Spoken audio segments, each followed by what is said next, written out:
Good afternoon to all of you.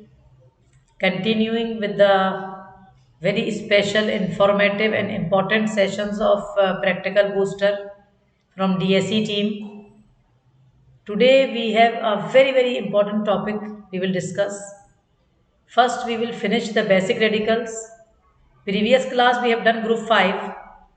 अब हम लोग ग्रुप 6 मैग्नीशियम और जीरो ग्रुप करेंगे। उसके बाद हम बहुत ही ज़्यादा इंपॉर्टेंट टॉपिक लेंगे जिसका नाम है कॉमन आयन इफेक्ट, जो कि 101% एग्ज़ाम में वाइवा में समय पूछा जा सकता है और पूछा जाता है। तो अब आप लोग लिखेंगे, अपन शुरू करेंगे सिक्स्थ ग्रुप। तो today we will start with sixth group. Sixth group में हमारे कोर्स में सिर्फ मैग्नीशियम है, तो सिक्स्थ ग्रुप में हम लोग लेंगे मैग्नीशियम। आपको ध्यान रखना है कि मैग्नीशियम का टेस्ट आप कब करेंगे। आप मैग्नीशियम का टेस्ट करेंगे जब आपका सारे 1 से लेके 5 तक जब एब्सेंट रहेगा, कोई सा भी ग्रुप आपका नहीं आ रहा, तो फिर आप मैग्नीशियम का टेस्ट लगाएंगे। तो मैग्नीशियम के टेस्ट में आपको सबको एब्सेंट करना है ना। सारे ग्रुप आप एब्सेंट कर दोगे फ्रॉम 1 to 5, है ना। 1 to 5 मतलब show the absence of radicals। समझ आई मेरा मतलब, यानी group 1 OS plus dilute HCl no characteristic reaction, group 1 absent. warm the solution pass H2S no characteristic reaction, group 2 absent. OS plus NH4Cl plus NH4OH no characteristic reaction, group 3 absent. Pass H2S no characteristic reaction, group 4 absent. OS plus NH4Cl plus NH4OH plus ammonium carbonate no PPT, group 5 absent. उसके बाद हम लोग अलग से फिर solution बनाएंगे। तो for magnesium जैसे 1 to 5 चला गया, अब हमने 6 में बनाया, हमने फिर से ओरिजिनल सॉल्यूशन बना लो, ज़्यादा इजी रहेगा। प्लस उसमें हमने NH4Cl डाला क्योंकि ग्रुप 5 में अमोनियम कार्बोनेट वो हमें नहीं चाहिए यहाँ। प्लस अमोनियम हाइड्रोक्साइड डाला, प्लस हमने क्या डाला Na2। आपको पहले जिस दिन फर्स्ट डे अपन ने पढ़े थे ग्रुप रीजन उसने बता दिया था कि मैग्नीशियम का Na2HPO4 डाई सोडियम, क्या नाम है इसका, डाई सोडियम हाइड्रोजन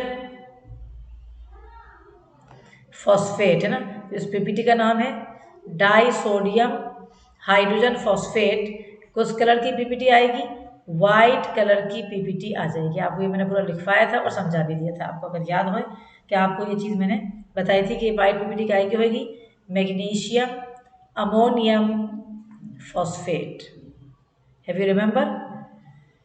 तो ये आपका वाइट पीपीटी का फॉर्मूला है और ये डाई सोडियम हाइड्रोजन फॉस्फेट का फॉर्मूला है। ओनली 1 टेस्ट रहता है मैग्नीशियम का, मैग्नीशियम के ज़्यादा टेस्ट नहीं रहते हमारे पास, ठीक है।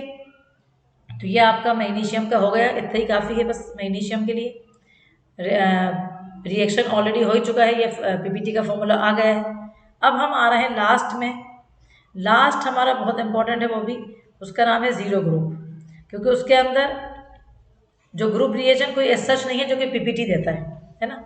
ग्रुप रिएजन पीपीटी नहीं देता है कोई। अगर ग्रुप रिएजन कोई कहे भी नहीं आप तो ग्रुप रिएजन बताओ, तो मैंने उस दिन बताया था नेचुरल रिएजन, क्योंकि नेचुरल रिएजन से वो पीपीटी दे देता है, इसलिए मैंने आपको बताया था कि नेचुरल रिएजन आप ले सकते हैं। इसका टेस्ट पहले सुन लिया, आप क्या करेंगे अपन, जैसे मेरे पास ये एक टेस्ट ट्यूब है, उसमें मैंने सॉल्ट लिया अमोनियम का, और एक बॉटल में मैंने ग्लास रॉड NH4OH नहीं HCl कॉन्सनट्रेटेड मैंने ग्लास रॉड अपनी डिप कर दी। अब इसमें मैंने लिया अमोनियम का सॉल्ट, उसमें मैंने सोडियम हाइड्रोक्साइड डाला और मैंने ये बंसन बर्नर पे उसे हीट करा। ये मैं हीट कर रही हूँ, यहाँ से गैस इवॉल्व हो रही है, कलरलेस गैस इवॉल्व हो रही है जिसकी स्मेल अमोनिया जैसी है। जैसे ब्लीच होता है, ब्लीच की स्मेल होती है, अमोनिकल स्मेल, ऐसी उसमें से स्मेल आ रही है। ये मेरी ग्लास रॉड है, सपोज ये मेरी ग्लास रॉड है, ये मैंने डिप करी हुई है HCl में, ये मैंने mouth of the test tube पे ऐसे रख दी। तो मैं देखूंगी कि डेंस वाइट फ्यूम्स निकल रहे हैं, काय के, अमोनियम क्लोराइड के। This is the test of ammonium. और उसी में फिर मैं, अगर जो मेरी गैस निकल रही है, अगर मैंने एक टेस्ट ट्यूब लिया या फिल्टर पेपर, दोनों से कर सकते हैं। अगर टेस्ट ट्यूब लिया उसमें नेचुरल रिएजेंट डाला, यहाँ से ये टेस्ट ट्यूब में से अमोनिया गैस निकल रही है, मैंने अमोनिया गैस को नेचुरल रिएजेंट में पास किया, तो मैं देखूंगी नेस्टेड रिएजन में ब्राउन पीपीटी बन जाएगी। अगर ऐसे नहीं करना, आपको डर लग रहा है कि भाई पास कैसे करें, परेशान हो रहे हैं आप पास करने में, तो आप एक फिल्टर पेपर लें, उसको डिप कर दें नेस्टेड रिएजन में, और जहाँ से हीट कर रहे हैं, गैस निकल रही है अमोनिया, उसको उसके ऊपर रख देंगे, तो आप देखेंगे कि filter paper turns brown in colour. और इसका मैंने आपको वो भी दे दिया था कि क्या यहाँ बनेगा, वो हमने आपको दे चुके हैं। तो अब जीरो ग्रुप में आप देखेंगे कि मेरे पास जीरो ग्रुप है, इसके अंदर मेरा टेस्ट अमोनियम का है। और आप इसमें ध्यान रखेंगे कि जीरो ग्रुप में आप से अगर कोई पूछ रहा है कि आपका इसका नाम जीरो ग्रुप क्या है, तो आप इसमें ये कहेंगे there is no any specific group reagent for this group, so it is given the name zero group, and only with nested reagent it can give the PPT, otherwise it will give a gas which is ammonia gas. So how we start the test? यहाँ पर आपको पूरे group को एप्शन बताना पड़ेगा। मैं एक काम करती हूँ, जीरो ग्रुप को मैं लिख के बता देती हूँ, क्योंकि मैंने कहा था ना कि we have to, I will like explain to you how to write the experiment also. तो सपोज आपके पास फॉर एग्जाम्पल अमोनियम क्लोराइड है, जैसे आपके पास फॉर एग्जांपल सॉल्ट आपके एग्जाम में फाइनल में आ रहा है अमोनियम क्लोराइड। और एक बात और बता दूं मैं, अगर जैसे कुछ भी नहीं आ रहा, कुछ बच्चों को नहीं निकल पा रहा या उन्हें अच्छी तरह पढ़ के नहीं गए हैं, तो कोई भी एक टेस्ट पूरा याद करके जाना कैसे लिखना है, ताकि कॉपी को खाली नहीं छोड़ो। अगर आपने बोर्ड की कॉपी को खाली छोड़ दिया कि हमारा नहीं निकल रहा, तो आपको फिर कुछ भी नहीं मिलेगा उसमें। लेकिन अगर आपने पूरा लिख दिया, आपका सॉल्ट कुछ और है, तो आपको नंबर मिल सकते हैं। ठीक है, जब भी हम लिखेंगे, जैसे ये हम लिख के बता रहे हैं पूरा, इसी में हम अमोनियम का समझा भी देंगे। तो जैसे एम आपका ऐसे आएगा, आपको कॉपी में एम लिखना होगा, टू डिटेक्ट वन एनाइन, पहले लिखते हैं अपन और लिखते भी पहले अनायन के ही, एंड एनायन यानी एसिड रेडिकल के नाम से भी आ सकता है, and one cation, detect one anion and one cation in the given salt, this will be your aim. ठीक है, एम के बाद आपको क्या लिखना है, वहां पर आपने एपर्टस और केमिकल रिक्वायर्ड लिखा था, यहाँ पर आपको प्रीलिमिनरी एग्जामिनेशन लिखना होता है। प्रीलिमिनरी एग्जामिनेशन, प्रीलिमिनरी एग्जामिनेशन, मैंने ऐसा सॉल्ट लिख के बता रही हूँ जो सबसे ज़्यादा जिसमें लिखना होता है, ताकि आपको उसके बाद वाले तो फिर फटाफट कर ही लोगे ना।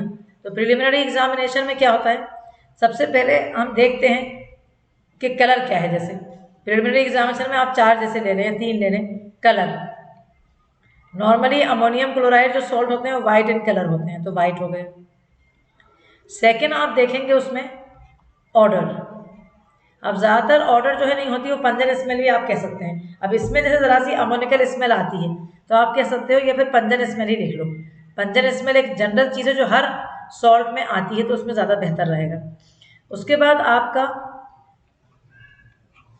ऑर्डर हो गया, फिर आपका कलर हो गया, अब आपका अमरफस या क्रिस्टलाइन ये आता है। तो अमोनियम क्लोराइड क्रिस्टलाइन होता है, तो अब हम लिखेंगे, वो आपको दिख जाएगा। जैसे अगर चौक जैसा आपका सॉल्ट है बिल्कुल, तो वो अमरफस है, कैल्शियम कार्बोनेट जैसा होता है, और ज़रा ज़रा से हल्के छोटे छोटे से भी क्रिस्टल्स हैं, तो वो क्रिस्टलाइन है। उसके बाद सोल्यूबिलिटी चेक करते हैं कि पानी में सोल्यूबल है कि नहीं, है ना। तो सोल्यूबिलिटी यहाँ लिखेंगे, ये सब आप उसी वक्त जो आपको सॉल्ट मिलेगा आप उसको देख लोगे। तो अमोनियम क्लोराइड जो है पानी में सोल्यूबल है, तो नॉर्मली सोल्यूबल जिसमें भी है 90% पानी में होते हैं, तो सोल्यूबल इन वाटर। तो ये प्रिलिमिनरी एग्जामिनेशन हो गया, एम हो गया। उसके बाद हम लोग लिखते हैं पहले एनाइन। तो जैसे क्लोराइड है हमारा, तो हम वो लिखेंगे, तो हम लिखेंगे इस तरह से हम करेंगे, एक साइड हेडिंग डालेंगे। कॉपी बहुत सिस्टमेटिक होना चाहिए, अपना स्केल लेके जाएंगे, अपना मतलब पेंसिल बॉक्स, पेंसिल होना चाहिए, उसमें पेन होना चाहिए, सब होना चाहिए, अपने टेस्ट ट्यूब्स, अपना हैंकी, अपना मैच स्टिक, बर्नर जलाने के लिए। किसी से आप बोरो नहीं कर सकते, और कोविड के टाइम तो आप किसी से भी बोरो नहीं कर सकते। तो be very very careful while going to the particular lab. अब ऑब्जर्वेशन टेबल में हम लिखेंगे, ऑब्जर्वेशन टेबल पहले हम बना रहे हैं फॉर एनाइन। ठीक है, तो observation table we are preparing for anion first. इसके अंदर हमें हमेशा ऑब्जर्वेशन टेबल जो बनेगा वो आपका बहुत बढ़िया आपकी लाइन होना चाहिए। ऐसा नहीं कि आप अपने हाथ से लाइनें खींच रहे हैं, you should have a straight line with your scale. Without scale you are not suppose to make a line. This is your board copy and you are getting marks in it. तो ऐसा काम नहीं करें जिससे आपके marks ही cut जाएं। Neat and clean अपने रिएजन से दूर रखेंगे कॉपी को अपनी। ठीक है, उसके बाद आपका एक सीरियल नंबर होगा, आपको पता है।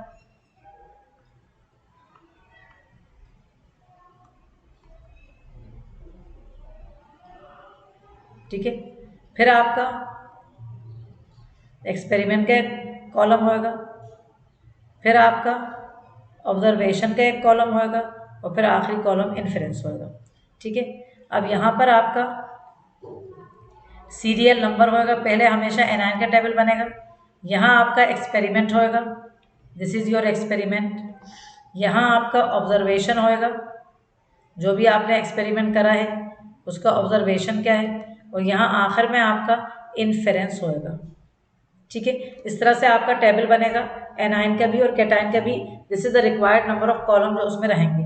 अब जैसे फर्स्ट स्टेप, सबसे पहले हमने सॉल्ट लिया एनाइन में, उसमें हमने क्या डाला है, डाइल्यूट H2SO4, है ना।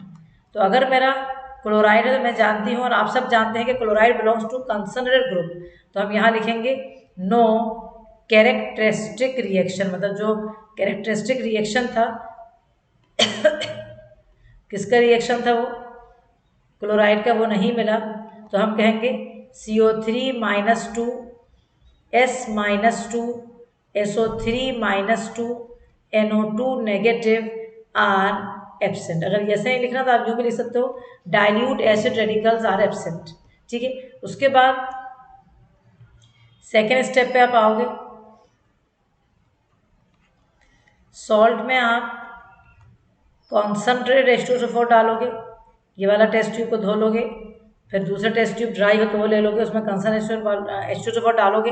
तो अगर आपका क्लोराइड है तो आपको क्या मिलेगा, आपको मिलेगी कलरलेस पंजेंट स्मेलिंग गैस। ठीक है, कलरलेस पंजेंट स्मेलिंग गैस में बी Cl नेगेटिव। आप हमेशा रेडिकल का फॉर्मूला लिखेंगे Cl नेगेटिव यानी क्लोराइड। थर्ड स्टेप है, take a glass rod, dipped it, ammonia में हम डिप करते हैं, HCl में, यहाँ पर HCl गैस निकलेगी ना, गैस HCl गैस, ये भी आप लिख दोगे तो आपकी कॉपी ज़्यादा अच्छा लगेगा आपको। Take a glass rod dipped with NH4OH, take a glass rod dipped with NH4OH and keep it on the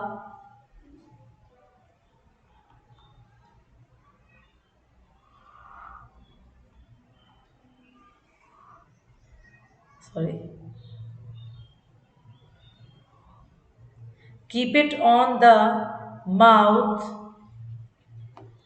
of the test tube। क्या ऑब्जर्वेशन मिला, dense white fumes of NH4Cl are evolved। Dense white fumes ammonium chloride के निकलेंगे, Cl negative is present. ठीक है, ये कंफर्मडी test हो गया। फिर फोर्थ पे आएंगे हम, वो हम सिल्वर नाइट्रेट टेस्ट करेंगे, तो हम यहाँ ऐसे लिख देंगे AgNO3 टेस्ट। ठीक है, यहाँ हम इस तरह से लिख देंगे सिल्वर नाइट्रेट टेस्ट, और उसके बाद इसमें हम ओरिजिनल सॉल्यूशन बनाएंगे OS, उसमें हम डालेंगे AgNO3। तो ऑब्जर्वेशन में मुझे मिलेगी वाइट PPT ऑफ AgCl। ठीक है, little amount of the PPT, उसमें से हम थोड़ी सी PPT ले लेंगे क्योंकि हम रीजन बचाना चाह रहे हैं। Little amount of the PPT, वो जो हमारी PPT निकली है थोड़ी सी लेंगे, प्लस NH4OH इन एक्सेस, उस PPT में हम NH4OH एक्सेस में डाल देंगे। तो यहाँ देखेंगे PPT dissolves due to the formation of soluble complex. और अगर हम अपनी कॉपी को और अच्छा बनाना चाह रहे हैं तो हम एक काम ये भी कर सकते हैं कि उस कॉम्प्लेक्स को हम उसका फॉर्मूला भी हम डाल दें, उस कॉम्प्लेक्स का फॉर्मूला भी हम डाल दें, that is AgNH3 whole twice bracket बाहर Cl। तो अपन कहेंगे Cl नेगेटिव इज प्रेजेंट। अब हमने दो कन्फर्मिटी कर दिए, एक rod test, glass rod test, और एक सिल्वर नाइट्रेट टेस्ट। क्लोराइड एक ऐसा रेडिकल है जिसमें सबसे ज़्यादा टेस्ट आते हैं, हम देखते हैं कि सबसे ज़्यादा टेस्ट उसी में आ रहा है। आखिरी टेस्ट भी हमें लिखना ज़रूरी है, बहुत इंपॉर्टेंट टेस्ट है, chromyl chloride test, chromyl chloride test. ठीक है, इसमें हम क्या लेंगे, सॉल्ट ले रहे हैं प्लस K2Cr2O7 1:3 रेशियो में,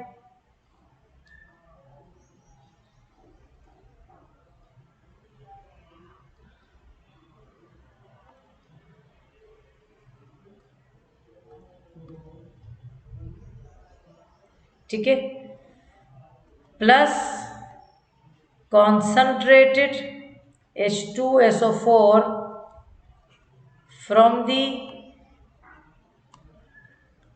sides of the test tube, है ना। सल्फ्यूरिक एसिड कंसनट्रेट डालेंगे from the side of the test tube. क्या देखेंगे हम, orange colour vapours are evolved, orange colour के वेपर्स मिलेंगे ऑफ CrO2Cl2 गैस, यानी क्रोमाइल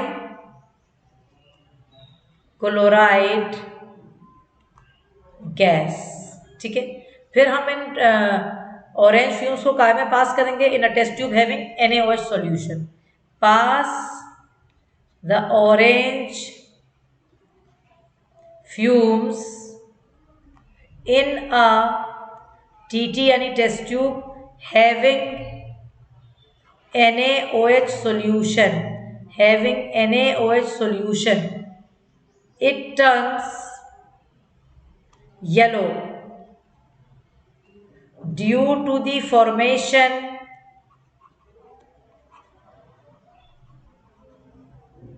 of Na2CrO4। क्या है ये Na2CrO4? येलो कलर का सोडियम क्रोमेट।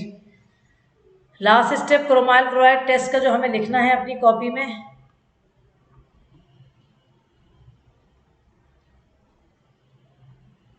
इस येलो सॉल्यूशन में हम क्या डालने वाले हैं, लेड एसीटेट और acetic acid,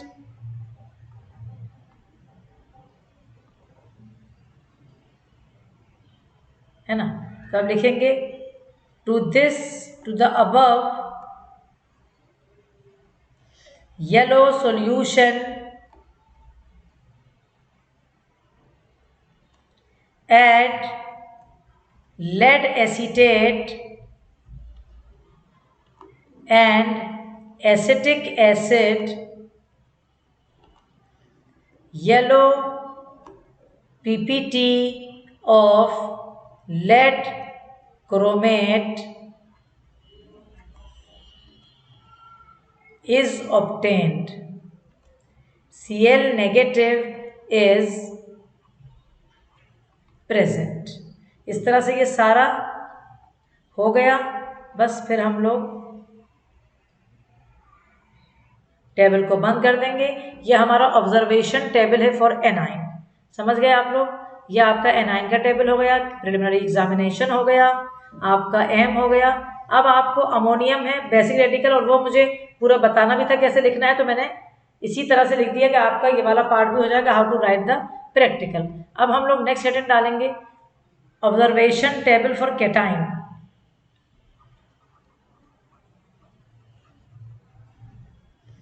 observation table for cation, है ना। अब हम लोग लेंगे ऑब्जर्वेशन टेबल फॉर कैटाइन। अब कैटाइन हमारा अमोनिया में हमें सारे ग्रुप का एब्सेंटीज शो करना है, तब हम फिर टेबल बनाएंगे अपना।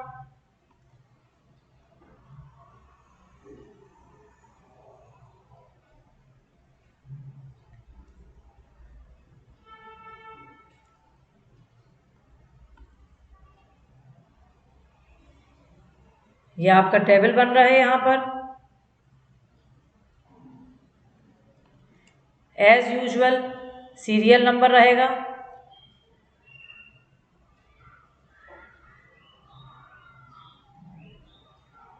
फिर आपका एक्सपेरिमेंट रहेगा, देन ऑब्जर्वेशन रहेगा। ठीक है, तो आपको सीरियल नंबर, एक्सपेरिमेंट, ऑब्जर्वेशन और इन्फेरेंस, ठीक है, ये हो गया। अब सीरियल नंबर 1 आ रहा है। सीरियल नंबर 1 में सबसे पहले हम वही लेंगे, यहाँ पर ओरिजिनल सॉल्यूशन लेते हैं प्लस डाइल्यूट HCl।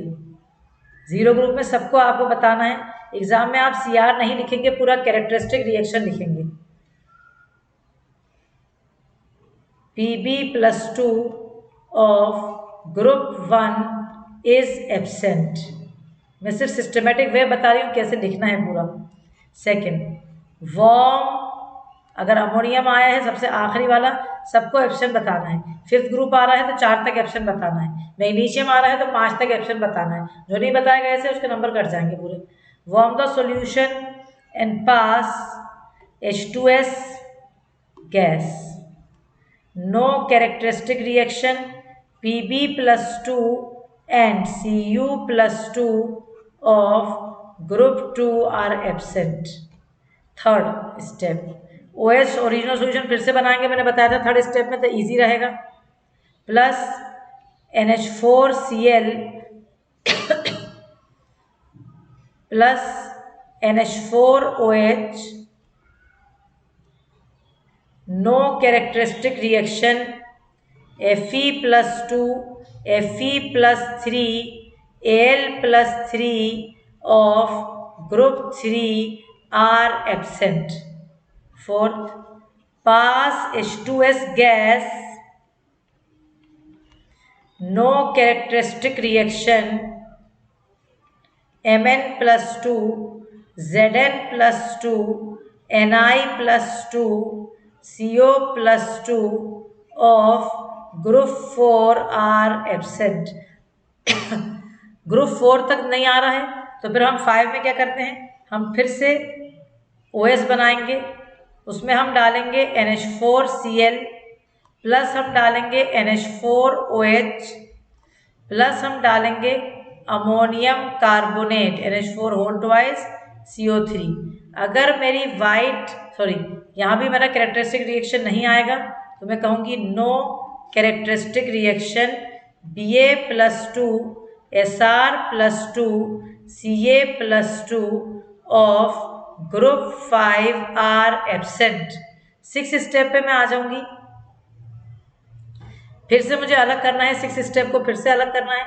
यानी क्या मतलब, फिर OS plus NH4Cl plus NH4OH plus Na2HPO4 die sodium hydrogen phosphate, ये भी एब्सेंट है।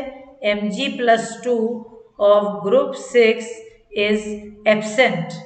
समझ आ रहा है कैसे करना है?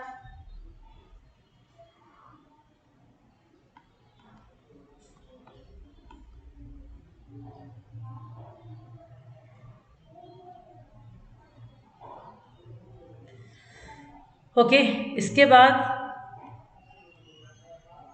7th step, salt. Zero group में OS नहीं बनाते, सॉल्ट ही लेते हैं।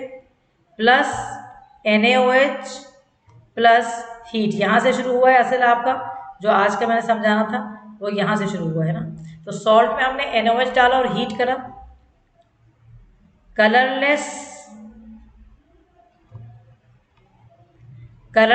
Gas is evolved, colourless gas is evolved having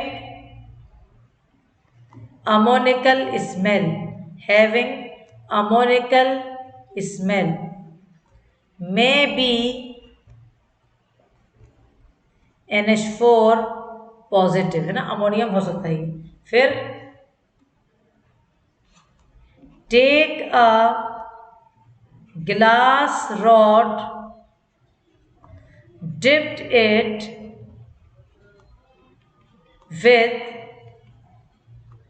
concentrated HCl and keep it on the mouth of the test tube, है ना। dense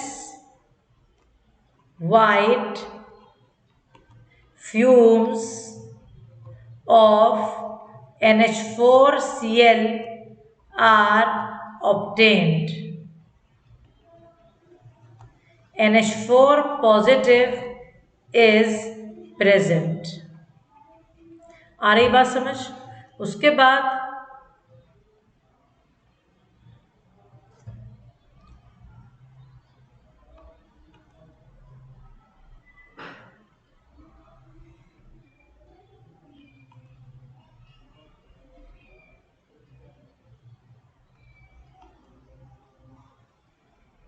है ना, उसके बाद आपने इसी गैस को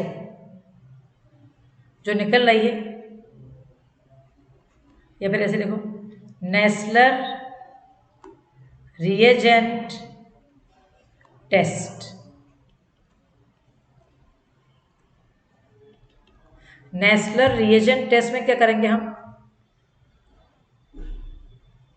ammonia gas evolved is passed in a test tube having Nestler reagent। और एक और मेथड होता है, dip a filter paper in Nestler reagent and keep it on the mouth of the test tube having ammonia gas। ठीक है, क्या होएगा,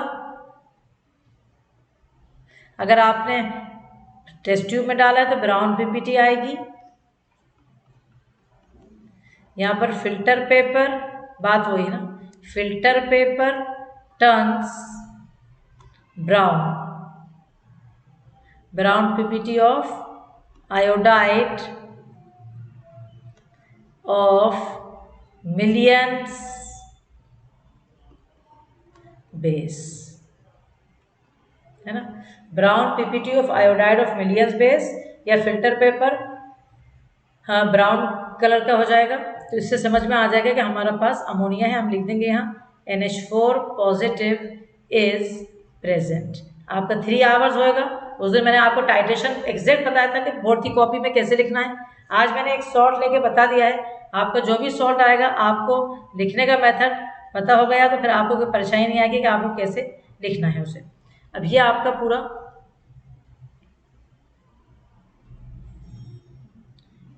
आप लोग स्केल से बनाएंगे तो आपका बढ़िया बनेगा पूरा।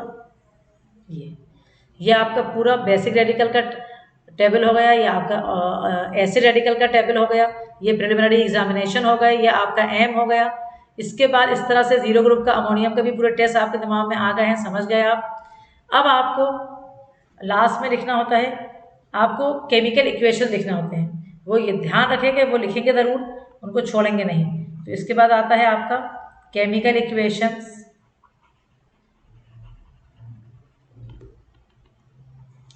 क्रोमाइल क्लोराइड टेस्ट के मैंने पूरे इक्वेशन लिख दिए हैं आपको।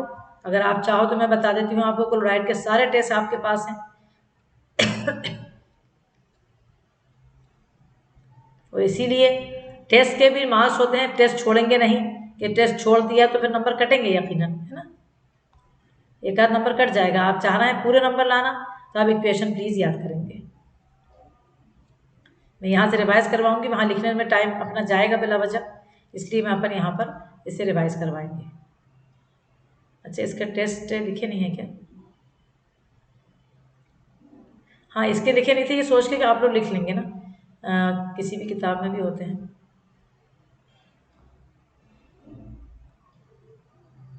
ठीक है, अभी अपन ने लिखे नहीं थे, जब लिख देते हैं अभी, कोई बात नहीं। आपको मैं लिख के बताती हूँ थोड़ा सा, इस वाले जो पर्टिकुलर टेस्ट का आपने करा है एक्सपेरिमेंट, इसके मैं आपको लिख के बता देती हूँ। तो इसमें केमिकल इक्वेशन जैसे आएगा क्लोराइड का, तो क्लोराइड के सॉल्ट में आपने सबसे पहले क्या डाला था? आपने सल्फ्यूरिक एसिड डाला था। जैसे मान के चलिए, पूरे टेस्ट नहीं लिखेंगे जब भी चलेगा, थोड़ा थोड़ा लिख देंगे। सपोज आपका क्लोराइड का सॉल्ट है अमोनियम क्लोराइड, है ना, ये सॉल्ट है आपका। इसमें आपने जब कंसनट्रेट सल्फ्यूरिक एसिड डाला तो आपको क्या मिला? आपको मिला, आपने इसमें क्लोराइड का टेस्ट बता दी हूँ मैं, तो आपको HCl गैस मिली, ये 2 ले लेंगे आप। ये आपको 2HCl गैस मिला प्लस अमोनियम सल्फेट। ठीक है, ये आपका प्रिलिमिनरी टेस्ट हुआ जो सबसे पहले आपने करा है। उसके बाद आपने इस गैस को पास किया था अमोनियम हाइड्रोक्साइड में, जिसमें से अमोनिया का काम था हमें, है ना। तो आपने देखा था कि डेंस वाइट फ्यूम्स निकल रहे थे अमोनियम क्लोराइड के, डेंस वाइट फ्यूम्स। तो अगर जितने आपको याद है जितने आप लिखते हैं, जरूरी नहीं है कि आप पूरा पेज भर भर के लिखेंगे, ऐसा नहीं कह रही मैं। थर्ड बहुत आसान था आपका, जैसे सॉल्ट था अमोनियम क्लोराइड, उसमें सिल्वर नाइट्रेट टेस्ट था। तो सिल्वर नाइट्रेट टेस्ट का इक्वेशन बहुत आसान है, आपको ये AgCl की वाइट पीपीटी मिल गई, है ना, सिल्वर क्लोराइड की आपकी वाइट पीपीटी बन गई प्लस अमोनियम नाइट्रेट। उसके बाद अगर क्रोमाइल क्लोराइड टेस्ट लिखना है तो आप किसी भी प्रैक्टिकल बुक में से लिख लेंगे, वरना इतने भी याद रखेंगे तो चलेगा। ऐसे ही बेसिक रेडिकल के टेस्ट लिखना है, जैसे ये आपके एसिड रेडिकल के थे, एनायन के थे। अब जैसे आपको कैटायन के भी टेस्ट लिखना है सपोज, तो आपका सॉल्ट था जैसे अमोनियम क्लोराइड, उसमें आपने डाला NaOH, है ना। तो क्या हुआ, अमोनिया गैस निकलेगी, ये अमोनिया गैस निकल रही है, साथ में NaCl को ले गया और वाटर। फिर इस अमोनिया गैस में ग्लास रॉड टेस्ट जो था, ये अमोनिया गैस निकल रही थी, उसको ग्लास रॉड रखी उसके ऊपर, जिसमें डिप थी वो कॉन्सर्न HCl से, तो आपको जैसे ऊपर निकला था उसका अपोजिट था ये अमोनियम क्लोराइड निकला, जिसके आपके पास वाइट फ्यूम्स आ रहे हैं। ये 2 टेस्ट हो गए आपके। उसके बाद आपका K2HgI4 का टेस्ट भी अपन बता सकते हैं, ये अपन बता सकते हैं यहाँ पर। ये हमारा K2HgI4, ये हमारा नेस्लर रिएजेंट है, ठीक है। इस नेस्लर रिएजेंट में सॉल्ट तो था ही, और सॉल्ट में NaOH भी था, आपको याद है सॉल्ट में NaOH भी था और सॉल्ट भी था। ये दोनों को मिलाकर जब K2HgI4 से ये सब रिएक्ट करेंगे तो क्या बनेगा, ये मिलेगा हमें, ऐसे भी लिख सकते हैं इसको NH2HgI3, ब्राउन पीपीटी है। या फिर इसको आप यूँ भी लिख सकते हैं HgO HgNH2I, दोनों फॉर्मूला सही है, हो गए। तो ये आपका नेस्लर रीजन होगा। इस पीपीटी का नाम क्या है, ये जो लास्ट में लिखी है आपने, ये है आयोडाइड ऑफ मिलियंस बेस। ये पहले वाले सेशन में भी मैंने आपको बता दिया था। अब अगर जैसे बाय द वे एग्जामिनर आपसे वाइवा का एक क्वेश्चन पूछ सकता है, सपोज एग्जामिनर ने आपसे एक क्वेश्चन पूछा कि नेस्लर रीजन बनता कैसे है, व्हाट इज तो ये आपके कॉम्पिटिटिव एग्जाम में भी काम आएगा, इसलिए मैंने बता दी ये चीज़ कि अगर हम HgCl2 लेंगे, what is HgCl2, mercuric chloride, उसमें हम डालेंगे पोटेशियम आयोडाइड, है ना। अगर ये 2 चीज़ें हम लेंगे तो हमें मिलेगा HgI2 प्लस 2KCl। ये रेड कलर की पीपीटी होएगी,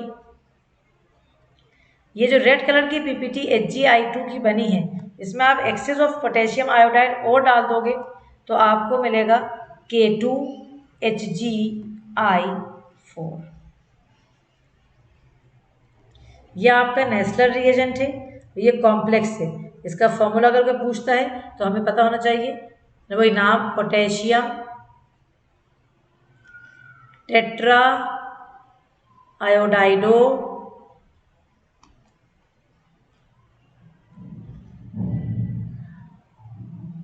इस पर नेगेटिव चार्ज आएगी तो मर्क्यूरेट 2, यहाँ जगह नहीं, यहाँ लिख दिया। ये नेचुरल रीजन जो है ये कोऑर्डिनेशन कंपाउंड है, ये इसका नाम है और इस तरह से ये हमने प्रिपेयर करा है। तो ये सब चीज़ें छोटी छोटी चीज़ जो अच्छी थी, जो आपको मालूम होना चाहिए, इसलिए मैंने आपको बता दिया इसके बारे में। अब अपन जो how to write the practical with equation हो गया, सब कुछ कर लिए। ये इक्वेशन बहुत हैं अपनी कॉपी में। आखिर में रिजल्ट आएगा, लास्ट चीज जो लिखते हैं अपन उसमें रिजल्ट आता है। रिजल्ट में हम क्या कहेंगे, द गिवन सॉल्ट, हमेशा फॉर्मूला लिखेंगे, नाम नहीं लिखेंगे, मतलब पूरे पूरे वर्ड्स में, contain Cl negative as anion and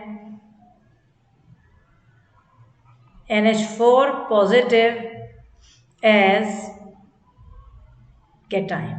ठीक है, फिर आ जाएगा प्रिकॉशंस, एनी 2 प्रिकॉशंस, कुछ भी लिख सकते हैं। Don't touch the salt, take the salt with the spatula only, कुछ भी आप, दिस इज योर चॉइस, या आप अपने हिसाब से कोई भी 2 लिख देंगे। तो इस तरह से आपकी ये बड़ी बड़ी एक्सरसाइजेज जो थी सॉल्ट एनालिसिस, और ये आपकी ख़त्म हो गई हैं। इस तरह से आपने लिख लिया है। हाउ टू, पूरा वाइवा कंप्लीट हो चुका है। एसिड रेडिकल पूरे डिटेल में बता दिए जा चुके हैं, बेसिक रेडिकल पूरे डिटेल में बता दिए जा चुके हैं। सब कुछ कंप्लीट है। हर टेस्ट याद कर लो, हर टेस्ट में हर उसमें क्या गैस निकल रही है, क्या पीपीटी निकल रही है, क्या उसके फॉर्मूलाज हैं, सब कुछ अपन ने कवर कर लिया है। अब आज की क्लास का एक बहुत बहुत इंपॉर्टेंट टॉपिक है, जिसका नाम है कॉमन आयन इफेक्ट। वो अपन को करना है आज, क्योंकि वो बेसिक रेडिकल का बहुत मेन पार्ट है।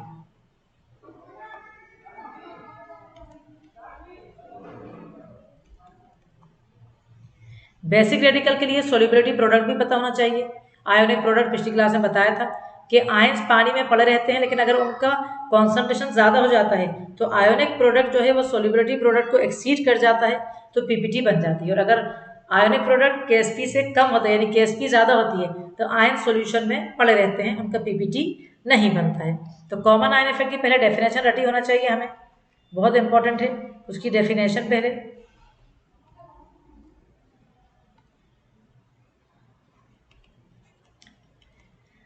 सबसे पहले अगर आपसे डेफिनेशन पूछेगा तो आप फटाफट बता देंगे। If to a weak electrolyte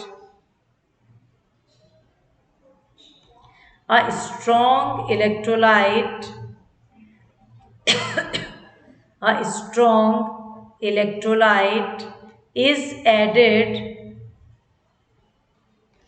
having one ion common,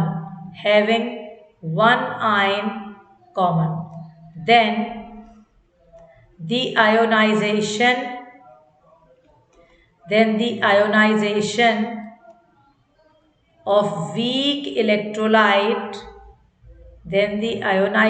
of weak electrolyte is suppressed. This is called common ion effect. ठीक है, ये आपकी डेफिनेशन हो गई। इसका जो एप्लीकेशन है, बहुत से एप्लीकेशंस हैं, लेकिन इसका मेन एप्लीकेशन ग्रुप 2 से शुरू होता है, ग्रुप 1 में नहीं होता है। ग्रुप 2 बेसिक रेडिकल से शुरू होता है। कोई भी बेसिक रेडिकल का आइडेंटिफिकेशन कब होता है, जब आयोनिक प्रोडक्ट एक्सीड कर जाता है सोल्युबिलिटी प्रोडक्ट को। तो हम इसका एप्लीकेशन देंगे आपको।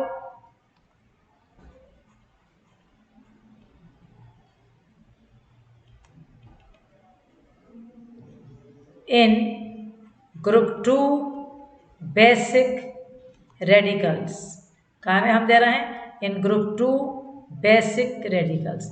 आपको पता है ग्रुप 2 का ग्रुप रिएक्शन क्या है? What the group reaction of group 2? H2S in the presence of HCl। ये आपका ग्रुप रिएजेंट है, H2S in the presence of dilute HCl। अब आप अगर इसको आयोनाइज करेंगे तो आप ध्यान में रखिए, ये HCl है, ये आपका स्ट्रॉन्ग इलेक्ट्रोलाइट है, ठीक है। ये आयोनाइज पूरा होगा, एक एरो आएगा बस ऐसे करके, ये H पॉजिटिव देगा और Cl नेगेटिव देगा, क्योंकि स्ट्रॉन्ग इलेक्ट्रोलाइट का खास फीचर ये है कि वो कंप्लीटली आयोनाइज हो जाता है। अब सेकेंड आपका आ रहा है यहाँ H2S, ये आपका एक वीक इलेक्ट्रोलाइट है, इसमें आप साइन लगाएंगे रिवर्सिबल, ये पार्शियली सोल्यूबल होएगा, आयोनाइज होएगा, और ये हमें दे देगा ये। अभी आपने जो डेफिनेशन लिखी है, if to a weak electrolyte, H2S is a weak electrolyte, a strong electrolyte यानी HCl is added having one ion common, क्या है वो ion common? H positive, then ionization of weak electrolyte, weak electrolyte का ionization जो है वो कम हो जाएगा, this is called common ion effect. अब ये क्यों डालना है, मतलब कोई वाइवा का क्वेश्चन कैसे पूछेगा कोई कि भाई तुम्हारा ग्रुप 2 का जो रेडिकल्स हैं वो सल्फाइड के फॉर्म में पीपीटी बनाते हैं, PbS CuS, then why you are adding HCl, ये सबसे मेन क्वेश्चन है कि HCl क्यों डाल रहा हूँ। तो आपको पूरी जड़ आना चाहिए ना, इतनी सी बात कह दी, क्योंकि कॉमन आयन इफेक्ट, फिर आपसे वो डिटेल पूछेगा, आप पूरा आंसर पढ़िए दो, क्योंकि HCl एक स्ट्रॉन्ग इलेक्ट्रोलाइट है, H2S एक वीक है, HCl पूरा आयोनाइज होके H और Cl देगा, और H2S वीक है, वो कम मतलब पार्शियली आयोनाइज होगा। अब हम कहेंगे H positive ion concentration is more in the product side, सही है, H positive ion product side में ज्यादा है। तो ली चैटली प्रिंसिपल ने क्या कहा था, कहीं पर भी अगर कोई चीज ज्यादा है तो रिएक्शन बैकवर्ड मतलब उल्टी तरफ जान लगता है, to undo the effect of change, तो is more in the product side. So मतलब एक एक लाइन ऐसी अपने आप बोल दो कि सामने वाले का पूछने के लिए कुछ बचा ही नहीं। So according to Le Chatelier principle, Le Chatelier principal,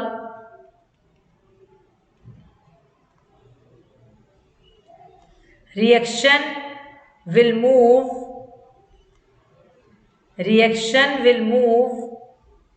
in the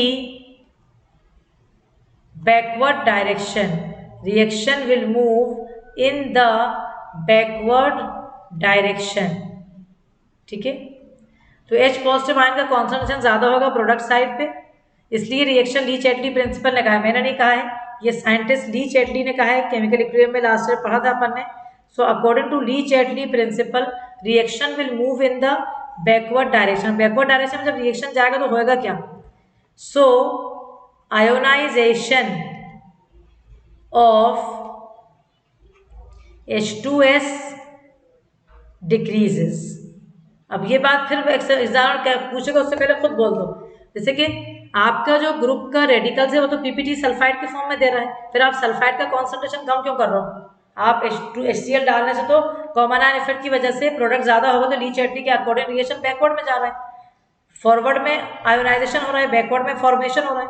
why we want to decrease the concentration of ionization of H2S decreases means S-2 concentration decreases.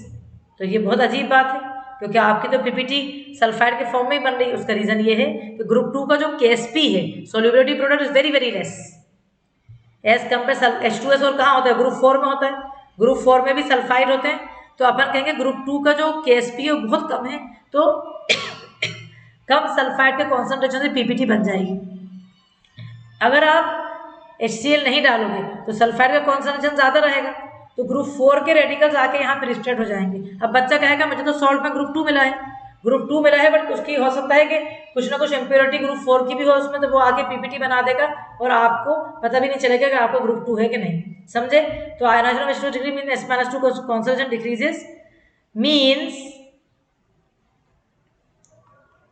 KSP of group 2 radicals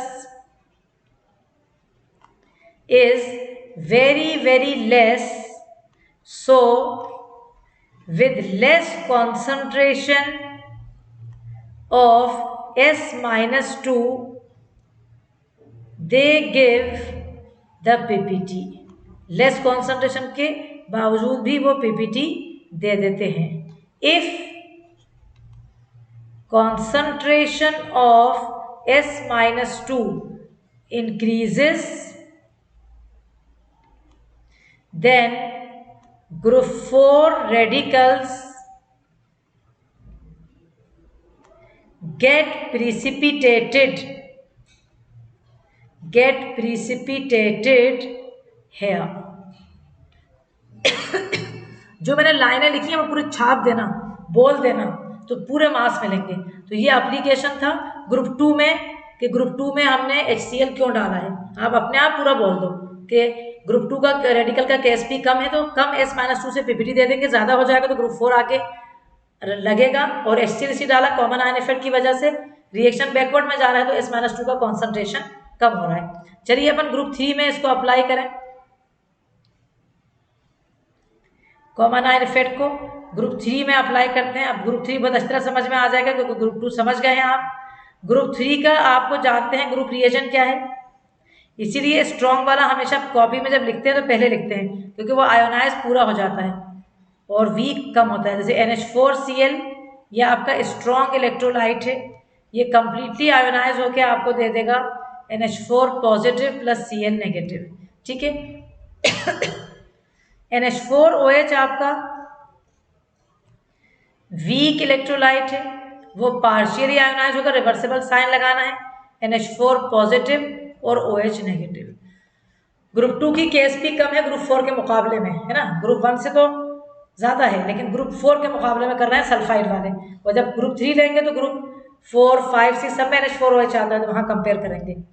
तो अब फिर ये कहेंगे अपन due to common ion, क्या है यहाँ पर आपका common ion, what is your common ion, NH4 positive.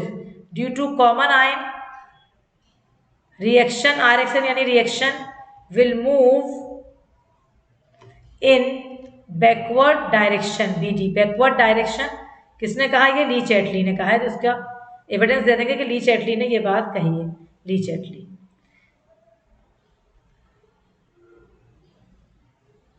means concentration of NH4 positive decreases as KSP of group 3 is very less.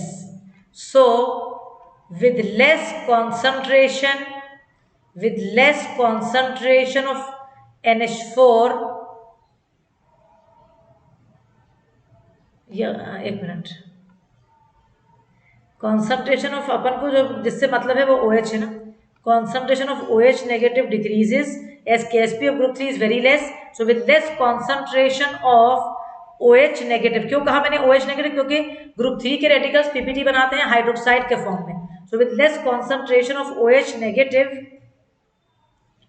PPT is formed. If OH negative ion concentration is more, then higher group get precipitated here.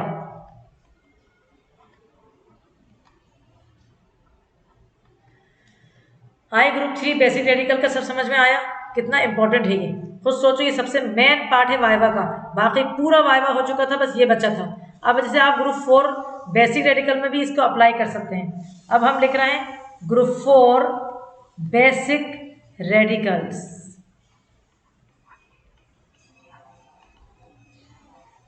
वहां पर आपका H2S है, NH4Cl है और आपका NH4OH है ना। आपको पता है H2S एक वीक इलेक्ट्रोलाइट है, ये आपको दे रहा है 2H positive plus S-2, correct. NH4Cl या NH4OH आयोनाइज होके देगा NH4 positive plus OH negative. अब क्या होगा, ये H और OH आपस में कंबाइन हो जाएंगे, तो H positive plus OH negative combine to form water. क्या हुआ इस रिएक्शन से फायदा कि रिएक्शन यहाँ पर फॉरवर्ड में जाएगा, क्योंकि ये जब कम हो जाएगा तो रिएक्शन इस फॉर्म में जाएगा। ग्रुप 4 के रेडिकल पीपीटी किस फॉर्म में बनाते हैं? सल्फाइड के फॉर्म में बनाते हैं। हमें यहाँ सल्फाइड का कॉन्सेंट्रेशन ज्यादा करना है जब भी रिएक्शन हमारा फॉरवर्ड में जा रहा है, क्योंकि ग्रुप 4 की केएसपी जो है हाई है, उसमें आयंस पड़े रहेंगे सॉल्यूशन में, तो हमें S-2 का कॉन्सेंट्रेशन ज्यादा करेंगे। जब भी आयोनिक प्रोडक्ट एक्सीड कर जाएगा केएसपी को और पीपीटी को बना देंगे। समझ आई? तो हम लिखेंगे सो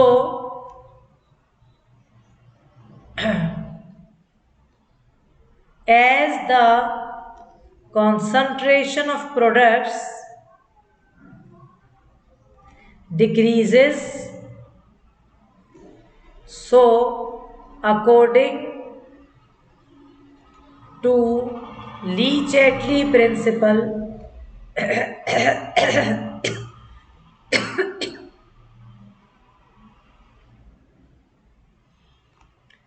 reaction will move in forward direction, means concentration of S-2 increases as Ksp of group 4 is very high। High है तो हमें S-2 का कॉन्सेंट्रेशन बढ़ाना है ताकि पीपीटी हमारी बन जाए। समझ आई?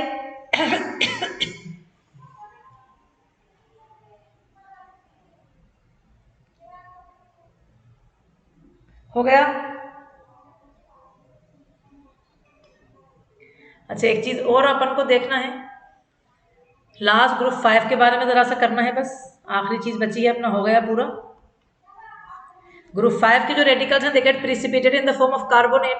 अब उसमें NH4Cl भी डालना है, NH4OH भी डालना है, अमोनियम कार्बोनेट भी डालना है।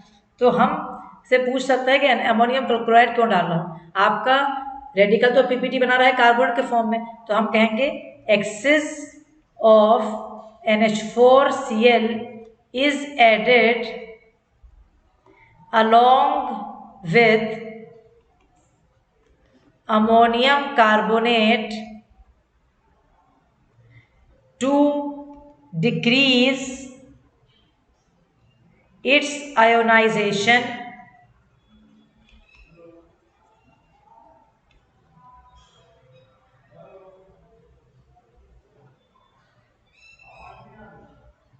so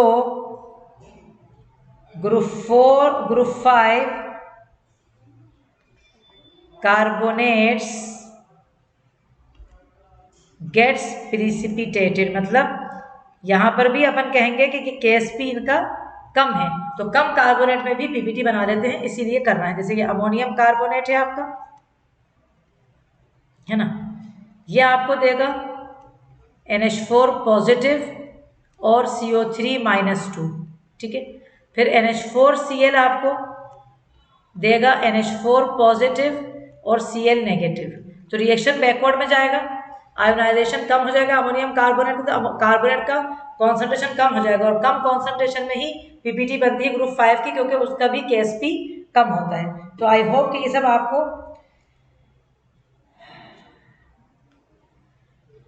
और ये भी एक लाइन याद रखो कि NH4OH का प्रेजेंस जरूरी होता है अमोनियम क्लोराइड के साथ अमोनियम कार्बोनेट से डालने से पहले, क्योंकि अमोनियम बाइकार्बोनेट भी रहता है अमोनियम कार्बोनेट के साथ, और वो सोल्यूबल बाइकार्बोनेट बना देता है ना, तो इसलिए NH4OH ज़्यादा होना चाहिए, बल्कि इसकी इतनी इंपॉर्टेंस नहीं है। बट ये पूरा हो गया, तो ये आपका बहुत ही इंपॉर्टेंट सेशन था जिसमें मैंने सारा कॉमन आयन इफेक्ट, अमोनियम का टेस्ट, मैग्नीशियम का टेस्ट, कैसे आप प्रैक्टिकल को लिखोगे, और मैं आपसे 101% कह रही हूँ, अगर आपने टाइट्रेशन के सेशंस और सॉल्ट एनालिसिस के सेशंस पूरे कंप्लीटली देख लिए हैं और समझ लिए हैं और एब्जॉर्ब कर लिए हैं, आपका वाइवा में कोई भी आपको हरा नहीं सकता, you will be the winner. ठीक है, so all the best to all of you. और अगर आप चाहते हैं तो आप मुझे बता सकते हैं कि मैं फंक्शन ग्रुप का भी, फंक्शनल ग्रुप के, फूड ग्रुप के एक आध दो वीडियोस और बना सकती हूँ आपके लिए, अगर आप चाहें। लेकिन उसके लिए आपको वीडियो को शेयर करना ज़रूरी है। लिंक जो दिया जाता है वो शेयर करने के लिए दिया जाता है पहले से, सब्सक्राइब करिए चैनल, अपने फ्रेंड्स को बताइए और वीडियो को लाइक करिए. सो all the best, very very like best of luck for your practicals. So I hope that all of you enjoy the session very well. Take care of yourself, stay healthy. All the best.